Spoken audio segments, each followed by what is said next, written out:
Berlín, mayo de 1945. Alemania acaba de rendirse. Los juicios de Nuremberg están a punto de comenzar.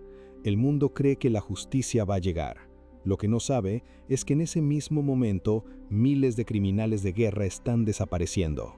Con pasaportes falsos, con dinero robado de las víctimas del Holocausto, con la ayuda de una red que llegaba hasta las oficinas del Vaticano, y con el destino claro, Argentina. Más de 9.000 criminales de guerra nazis escaparon de la justicia después de 1945. Algunos de los más buscados del mundo vivieron durante décadas en América del Sur con total impunidad. Y lo que hace esta historia todavía más impactante es que varios gobiernos lo sabían y eligieron no hacer nada. Esta es la operación que los libros de historia prefieren no explicar con demasiado detalle. La red de fuga nazi más grande de la historia y la razón por la que algunos archivos siguen clasificados hoy en 2025. Para entender esta historia, tienes que entender lo que pasó en los últimos meses de la Segunda Guerra Mundial. A principios de 1945, los líderes del Tercer Reich sabían que la guerra estaba perdida, y los que tenían las manos manchadas de sangre sabían también lo que les esperaba si caían en manos de los aliados. Los juicios de Nuremberg comenzaron en noviembre de 1945 y condenaron a muerte a los principales líderes nazis: Göring, Ribbentrop, Keitel. La foto de los acusados en el banquillo es una de las imágenes más famosas de la historia del siglo XX. Pero mira esa foto con atención. Hay sillas vacías. Hay nombres en las acusaciones que no corresponden a nadie sentado en ese banquillo. Hombres que debían estar ahí y no estaban. Heinrich Müller, el jefe de la Gestapo, nunca encontrado. Adolf Eichmann, el arquitecto logístico del Holocausto, desaparecido. Josef Mengele, el médico de los experimentos en Auschwitz, sin rastro. Martin Bormann, el secretario personal de Hitler, oficialmente muerto pero con testimoniantes que juraban haberlo visto en Sudamérica décadas después. ¿Cómo era posible que hombres tan buscados, con sus rostros en los carteles de "Se busca" de medio mundo, pudieran simplemente desaparecer? La respuesta tiene un nombre. Varios nombres en realidad, pero el más conocido es uno: Odessa. Odessa. Las siglas en alemán significan Organización de Antiguos Miembros de las SS. Según algunos historiadores, era una red formal con estructura jerárquica. Según otros, era más bien una serie de redes informales que compartían objetivos y recursos. El debate académico continúa, pero lo que no está en debate son los resultados. Miles de criminales de guerra escaparon por rutas similares, con documentación similar hacia destinos similares. El mecanismo central de estas redes eran lo que se llamó las Rat Lines, las rutas de las ratas. Tenían dos variantes principales. La primera pasaba por España. Franco, aliado ideológico de Hitler, facilitó el tránsito de refugiados nazis hacia puertos del Mediterráneo y de ahí a Sudamérica. España fue durante años un país de paso para quien tuviera los contactos adecuados. La segunda ruta, y la más organizada, pasaba por Italia. Y aquí es donde la historia se vuelve verdaderamente incómoda. En Roma, en el Colegio Pontificio, un obispo austriaco llamado Alois Hudal llevaba desde finales de 1944 una operación sistemática de falsificación de documentos. Hudal creía genuinamente que el anticomunismo de los nazis hacía de ellos aliados naturales de la Iglesia Católica contra la Unión Soviética.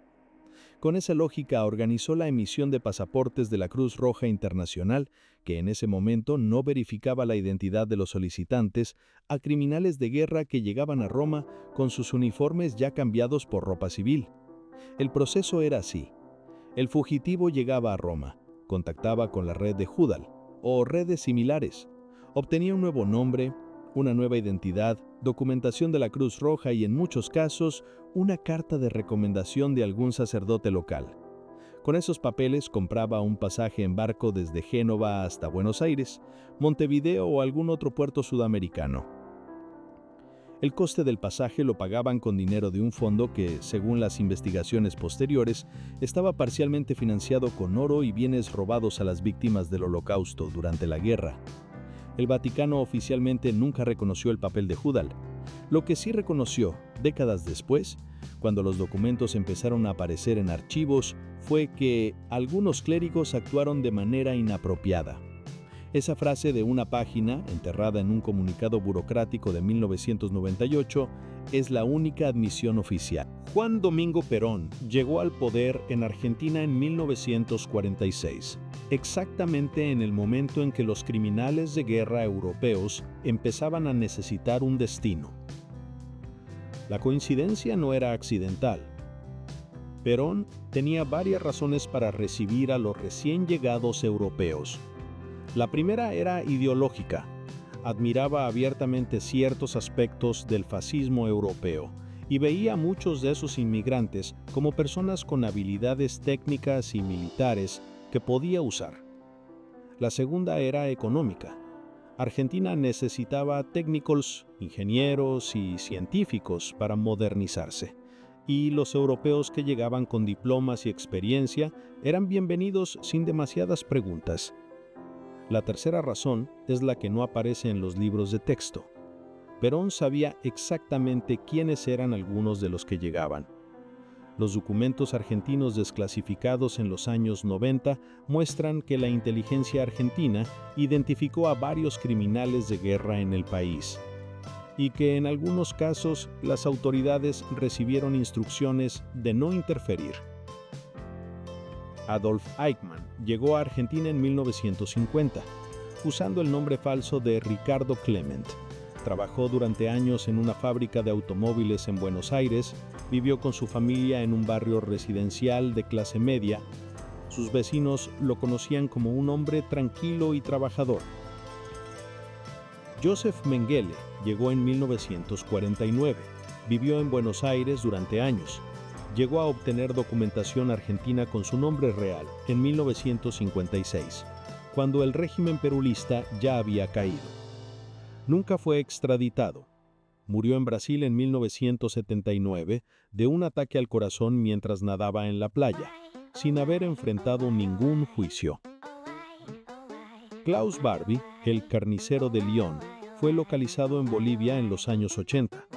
Había trabajado durante años como informante de la inteligencia estadounidense después de la guerra, los mismos americanos que supuestamente lo buscaban.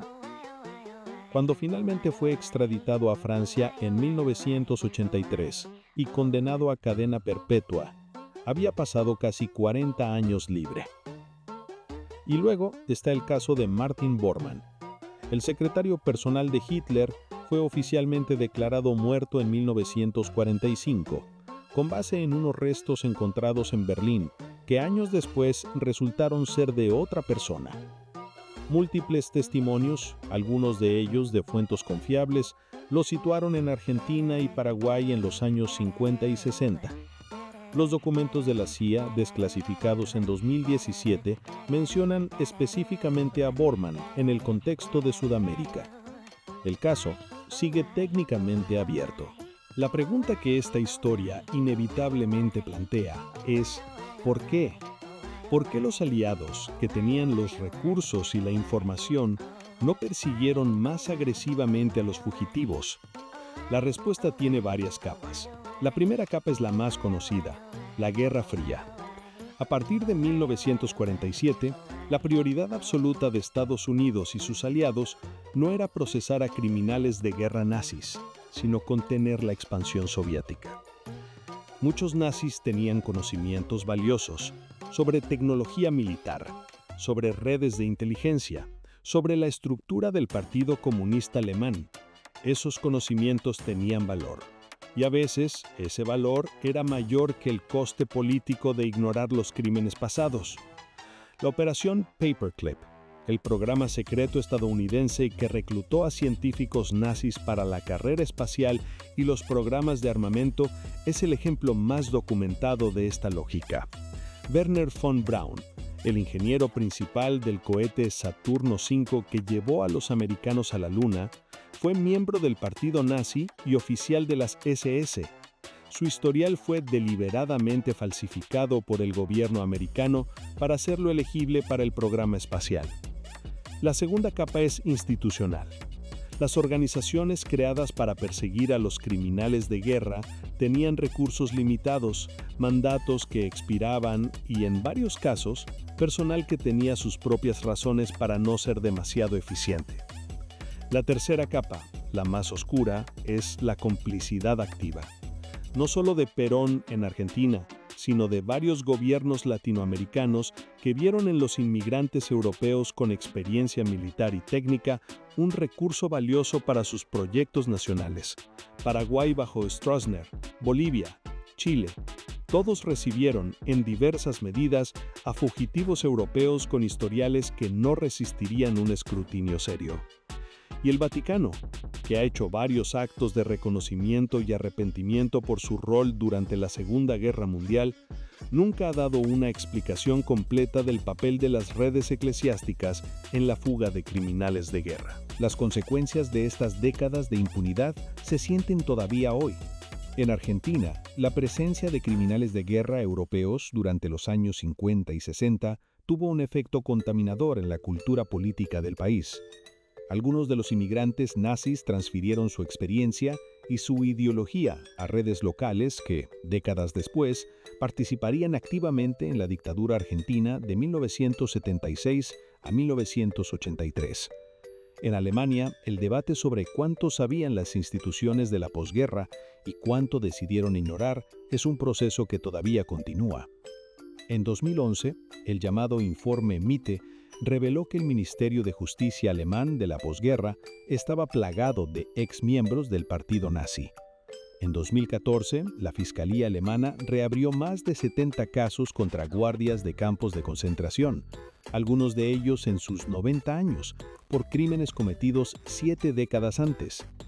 Simon Wiesenthal, el cazador de nazis que dedicó su vida a localizar a fugitivos, dijo antes de morir en 2005: «Cuando llegue ante Dios y me pregunte qué hice con mi vida, podré responder: no olvidé a las víctimas». Hay archivos que siguen clasificados. Hay expedientes que varios gobiernos se resisten a abrir. Y hay preguntas sobre el paradero final de algunos fugitivos que técnicamente siguen sin respuesta oficial. Lo que más me impacta de esta historia no es la maldad de los que escaparon, es la decisión deliberada y documentada de muchas personas e instituciones de mirar hacia otro lado. No fue ignorancia, fue elección. El Vaticano eligió no controlar qué hacían algunos de sus clérigos. Estados Unidos eligió reclutar a científicos nazis en lugar de procesarlos. Perón eligió no hacer preguntas sobre quién llegaba a su país. Y durante décadas, los gobiernos de medio mundo eligieron no presionar demasiado, porque la incomodidad de la verdad era mayor que el coste de la mentira. La historia no es solo lo que pasó, es también lo que decidimos recordar y lo que decidimos olvidar.